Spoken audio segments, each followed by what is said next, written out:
Hi everyone, so you guys seem to like the lore video read-through review kind of discussion thing that I posted a couple days ago, so I think we're going to keep going with this for all of the other storylines as long as I can keep up with the rate pace they're going at. I believe it is 2 a week for the next 3 to 4 weeks, and I think I'm pretty good with continuing at that rate. So, today we are looking at Red Root by Miguel Lopez, and right away, it is a very different tonal shift from the main storyline, which is good. I enjoy that, and it gives people of a different taste a different experience and something that might appeal to them on a literary basis.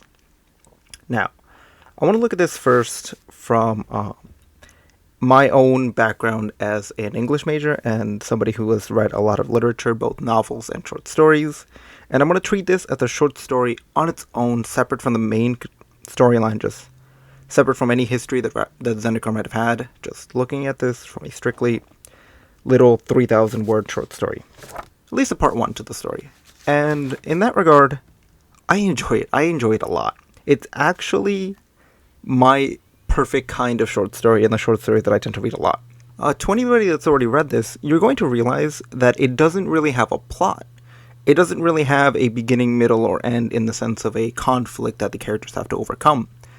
There's some conflict, but it's more internalized to each individual character in the main story, but they're not battling anything. They're not actually fighting anything. There's just two friends enjoying each other's company and getting to reminisce after years of not being together. And those to me are my favorite storylines because they get to focus more on the characters that are in the story and fleshing them out and getting the reader to know them on a deeper level than they would if you were just putting them as pieces to complete a larger plot. Now, that of course can be done for an entire novel, but I like these kinds of stories. So I'm going to be reading this as a character-driven, in-depth little, more of a personality set piece, really, to these characters. And I want to start in the beginning, of course. And the first act, which is when they are just gliding through the red route and just jumping off. I love the indirect characterization of the scene because you have the two main characters. You have you have Akiri and you have Zareth. And they're very different characters. Akiri's steadfast, strong, confident. She's been doing this her entire life. And Zareth is more snivy, kind of upbeat, yelling, kind of hype about all this. And what I like about this is that I'm coming from a perspective of having no experience with any of these characters. I've heard Akiri's name before, but I've never really looked into it. And in the first opening scene, you have the words describing how she's actually swinging through the air. And you can tell she's perfectly in tune with what she's doing without the story having to tell you itself. And that's really important. Of course, it actually mentions that she's a master later on, but at that point it's not really telling you that. You've already seen her mastery in this in the first opening act. And aside from this, you can tell how differently she swings around to Zareth because he's shown just yelling, screaming, but he's just having fun swinging through all these pieces. And while Akiri's also having fun, she's a more reserved, quiet, focused, but not like a shy quiet, more of a really focused, this is what I'm doing and this is how I feel comfortable doing it kind of thing. And that's really nice. I like that. There is one specific piece that I want to read out that I love because it just shows it's a very colorful language and it's not heavy-handed. And it's specifically really part of the beginning where Miguel goes, "At the nadir of her swing, the whole world was a rush of sound and color, the roaring river white and emerald below her, the stratified crimson and umber walls of the gorge blurring to either side, the hum of her Coraline as it sliced in the air. Flying, for Akiri, was simply a matter of holding on." And right there, you get a picture painted of where they are, what she's doing, the speed of what she's doing, and the calmness she feels swinging through the red route and this gigantic canyon. And it immediately painted a picture in my head of, the Grand Canyon and the other side of the country, but just of a grandiose, dangerous field that they're running through. And that's really, I keep saying nice, but it's just a really good showing of the set piece that they're in right now. Cutting in real quick, the reason I haven't really said that there's going to be spoilers in this is because, nothing really happens. It's just two friends going on this little quest together to find this fallen Hadron at the top of this waterfall. And yeah, they don't find it, but that's not really the important part. The important part is getting to know them and their history. And that right there is why I love these character-driven short stories. And it's why I love the stories of King Arthur. Like, I wrote my thesis on them because I adore small-scale character interactions. And here, just to quickly summarize what they went through, is they fought together against the Eldrazi. Akiri as this leader of a bunch of warriors, and Zareth as just this scrawny guy trying to survive, hiding away in the shadows. And it shows that she, and you're told this through like little snippets of like flashbacks, that she took him and just gave him the spear of a dead man and told him to fight, with glossy eyes that have just seen almost everybody that she loves die, or at least that she's fighting with. They're all dead because of the Eldrazi. And it's fascinating because it covers, in a short span of like 3,000 words, it covers the aftermath of the Eldrazi battle in these small-scale characters. And it shows how it affected not only them, but their the Seagate, the Academy, all the researchers, how it affected each and every one of them. And that's so nice I keep saying nice. That's such a good thing to do in 3,000 words, because trauma is really difficult to properly portray in a way that isn't forced or that isn't insensitive. But here, it makes sense, because when Akiri is reminded of the battle against the Eldrazi, she isn't reminded of the victory, well, not victory, but like the survival of the aftermath, but she's focused on that one specific moment where she took Zareth out and made him fight. And that's where they truly start to get to know each other. Because to her, like, that wasn't the beginning. That was just the massive point, the turning point of that battle. And she brings it up again and again. It's brought up by both people. And it just hammers down, like, how much that affected her. And how she feels personally responsible. Not personally, but she feels responsible for the future of Zendikar. And Zareth, on the other hand, when he thinks back on that moment, he doesn't think of them winning a battle. He just thinks that he survived. And that's kind of been his focus here, where he wants to survive. And that's why he ended up leaving the Seagate, because I believe, let me look at it for it real quick. Here, he says, Akiri, I am sorry to have left the way I did. I couldn't take the quiet. I thought that I would be free of all of it if I went far away from Seagate and Kaza and Aura, away from all of it, away from you.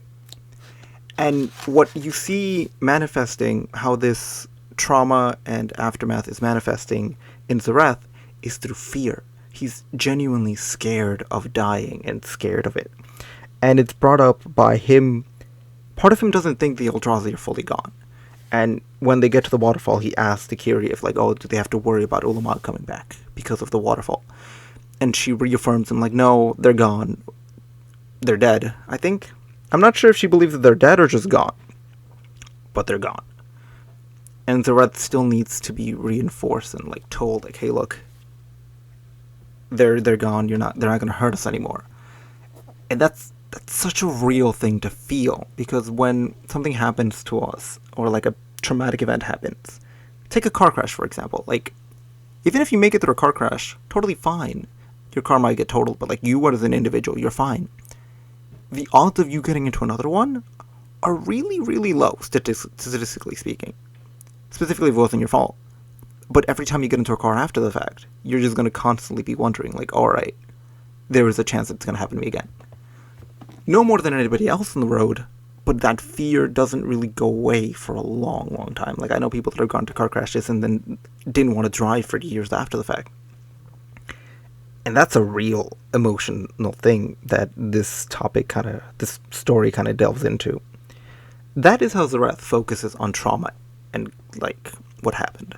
But the way Akiri kind of deals with it is really different. Instead of, like, cowering away or trying to run away like Zareth, she kind of faces it on head on, which is not necessarily a better way of dealing with it, but it's just another way that people know how to cope. And the way she's coping with this trauma kind of shows her age and her maturity compared to Zareth, because she focuses on, like, alright, the Seagate is researching, and my job is to go on these expeditions for them, to look for things that will help Zendikar. and she takes this. It's almost like a survivor guilt, like survivor's guilt, that she made it through this, and because of that, she feels the responsibility to stay and fight for Zendikar and to look for a way to save it. And when she's talking to Zareth at the tavern, gonna say bar because it just kind of feels better to say bar. They're just talking over drinks, and he just wants to like be free and be safe, and she's just like, no, we have a responsibility, we need to stick to this. And that is really good characterization of her, because I can now see Akiri as somebody who will put herself on the line if it just means that she can get the job done to save Zendikar. And they kind of bicker back and forth a little bit, not really bickering, but they just bring up these opposing ways of dealing with grief across the entire thing. Until you get to like what I would say is the climax of this piece. It's like the closest thing to a climax we have, which is their conversation about the expedition and how after they get back to the Sea Gate, they're going to go on another expedition to the Skyclaves to look for something like a MacGuffin to save Zendikar. And they argue over the concept of why they're doing this, because Zareth feels like they should leave because this is dangerous and they might die. And Akiri brings up the fact, like, yeah, they always can with everything they do. She's not scared of death any more than, I don't want to say normal person, but any more than the average person would be scared of death, where it could happen, it'd be terrible. But she's not constantly looking behind her back, asking herself when she's going to die. Zareth, on the other hand, yeah, he's scared. He wants to, like, dip out and be safe. But the conversation devolves into him just saying, like, hey, are you doing this for hope, to give them hope for a better Zendikar? And she says something which, okay, albeit it's a little tacky and a little corny and a little heavy-handed, but I like it. That's kind of just what I enjoy in reading sometimes. She goes, hope? No. People cannot make a fervent blade of hope or shape that feeling into a tender knife. I don't want to give people hope. I want to create power for our people, find a way to give our people, all of Zendikar's people, the means by which they might shape a weapon from their pain and use it to heal this world for good. And that right there is how she deals with grief, how she deals with trauma. She wants to take all of this anger, this real anger she has towards the other Planeswalkers, because she blames them for bringing the Eldar to come in. I'll touch on that in a second. She takes this anger and just wants to use it as a drive to push forward, to keep going, to try to find a solution. That's a really commendable way to deal with trauma. It really is, and it's how you step forward. And you can tell that she's secure with what she's doing, and Zareth is not. And that's mainly told by how this ends, and it's just, she goes to bed. She's angry, but she goes to bed and she sleeps. But Zareth can't. He's losing sleep. And she isn't even all entirely sure if he's going to be there this morning, or if he's just going to escape again, if he's going to run away again, because it's only been a couple of days since he came back. That's another way we can see a bit into their internal struggle and the character and the kind of person they are. He might leave, honestly. As I'm reading this, there's a pretty good chance he'll leave. Just from a narrative perspective, I don't think he will, because it's a little too hinted at, and it's a little too easy to guess that he'll leave, but I also wouldn't be surprised if he does. And here I just want to pivot into something else that I love about this, and it's how we can take a peek into the friendship that they have. Like, they're really close friends. They know each other very well for years now. They went through stuff together, but we are told indirectly that he left. He ran away, and I'm not exactly sure how long it's been. I think it's been a couple years since he ran away. I'm not sure. I might have missed it. Should probably go back and reread it, but I somehow missed it. And first of all, let's just cover the fact that I don't think this is romantic at all, and that's good. I love romance, but I feel like when your story is devoted to friendship and that kind of bond, or when the problem or the internal struggle is about something greater than romance can take a backseat. It can exist, but I think right now they're just friends, and I like that. And you kind of see their witty banter, and in the moments where they're relaxing, when they're not actively thinking of the mess that happened with the Eldrazi, when they're not actively talking about what the future holds, when they're not in a tense moment, when they're just free, like when they were gliding in the canyon, when they were talking in the tavern, when they can breathe and feel regularity, they're just friends. They're just hanging out. They're just talking. They're relaxed. And you can see how this friendship is just being really rattled by everything that's going on. Because even though this friendship started with the Eldrazi, it didn't end there. But that Eldrazi echo, will keep going through all this. And I think that's going to be a major thing in the second part, is how much is this going to push their friendship. Because I don't. It's interesting to read about it because it's just two opposing ways of viewing a thing, and I'm talking in a circle now. And I like to just quickly, because I just remember this. Akiri, she actually shows signs of weakness. Not weakness, but signs of fear. I think 2 or 3 times across it, where there'll just be a small moment where she'll remember that she can die. Well, she'll remember that she can fall. And she feels it, and we can tell as a reader that she feels these things. And I like that, because it makes her character not perfect. Neither one of the characters is perfect, they have problems. And that's good. I like that, and that is a good point, and I may just be grabbing a low-hanging fruit here, but I like that. It's really good writing. There's a lot of show don't tell here, which is very good. The pacing is nice. It's a slower pacing. You skip over a lot of it. It skips over a lot of like the climbing, a lot of the travel, and just gets to the main points, because it's what you need in a short story. You don't have time to go really deep into each climbing. You don't need to. Your focus is the characters. It's just their friendship. That's the focus. It's not the actual adventure itself. The adventure finishes like 3/4 of the way through, and then we get the zenith afterwards. Speaking of which, this taught me a word. I did not know nadir was a word, and now I know it is the opposite of zenith. Anyway, as to where I think this is going to go from here, because we are left, obviously, at the halfway point of a 2-part story, you have 3 things that might happen. We are going to explore the job that she just got for them, which I think is her attempting to go back to normalcy and have a regular time with her friend. Or maybe it's just also for her, to get used to just not constantly dealing with like this Eldrazi thing that's going on. There's that thing that we could look into, and depending on what the job is, it could lead into a more action-filled second part, or what actually pushes their friendship to a harder level. Or we look into the pond. It stated that the pond in the top of the waterfall had no beginning. It just kept flowing. It was beautiful. It was colorful, and I love the paragraph that explained how colorful it was. But they showed how it was magical in nature, and she threw a rock at it, and it just disappeared as if it was a portal to somewhere else. So I think that was there for a reason. I'll be really upset if nothing comes of it. But I think they might go into that pool, or Zareth might actually leave and go into that pool, or something will happen in that pool that takes them to another location where you'll find some struggle. And I think that's the most likely option from a literary perspective, because you don't leave foreshadowing things like that and not follow through with them. But when I look at the characters and what they might do, I think Zareth might just run away after the job or mid-job or something like that. And another thing that I want to look at for a speculation basis is it's only for a little bit where they discuss this, and I'm going to look at it real quick.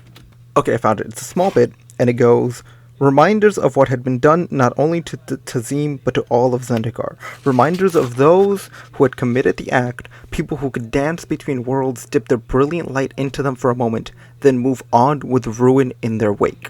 And later on going, an overwhelming burst of anger barely contained. This is why, she thought. Seagate and the climb to Marasa. This is why you're doing this, remember.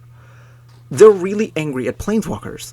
I don't blame them. Like, they blame, or at least Akiri blames the Planeswalkers that came to Zendikar, or that went from Zendikar. I don't know if they know Nissa and the annoying one. I'm not sure if they know them personally, but they might, or they might know of them.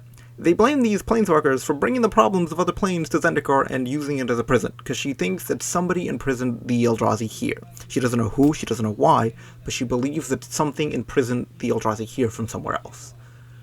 And that's true, and she blames outsiders, and not in a regional or racial kind of outsider, more of just literally, like, somebody from outside this dimension is the one messing up Zendikar, and they're to blame for all of Zendikar's problems. So, this is purely speculation here, but I think they're going to meet a Planeswalker in the second part. I don't know if this has been spoiled anywhere else, or if this story has led up to this anywhere else, because I've actually been I haven't read into anything else because of this. I didn't even know it was scheduled to the storyline. This was completely a surprise to me, so if they meet a Planeswalker at some point, I don't know about it right now, so I'm just going to say that they could meet a Planeswalker, and that might also be a great problem in the second part, because they're really angry at the Planeswalkers, and they blame outsiders, and that has to lead into something. Anyway, I think that's all of the topics that I wanted to cover today. Yep. Nice rhythm, pacing, yep. So, I think I'm going to cut it off there. I think I'm running out of 20 minutes now, which is double what the last video was. I hope you all don't mind. I am doing this, instead of rushing it in the afternoon, I'm doing this at a calm 9:30 a.m. I think I got a nice little breakfast and stuff, so I just felt a little more comfortable talking. Thanks for listening. Let me know what you think about this story. I actually prefer it from the main storyline. I don't want to keep comparing the two, but I prefer it so much more. This is my bread and butter when it comes to literature. And I hope the rest of the short stories are like this, more character-focused, more character-driven. So let me know what you think. Do you prefer the character-driven short stories, or do you prefer more grandiose, action-filled stories like the main plotline? And just leave comments below. I'll answer every now and then if I have the time to look into them and read into them. I love discussing with you guys. I love discussion. I love literature. It's my passion. So, thanks for watching, and I'll see you next time. Bye.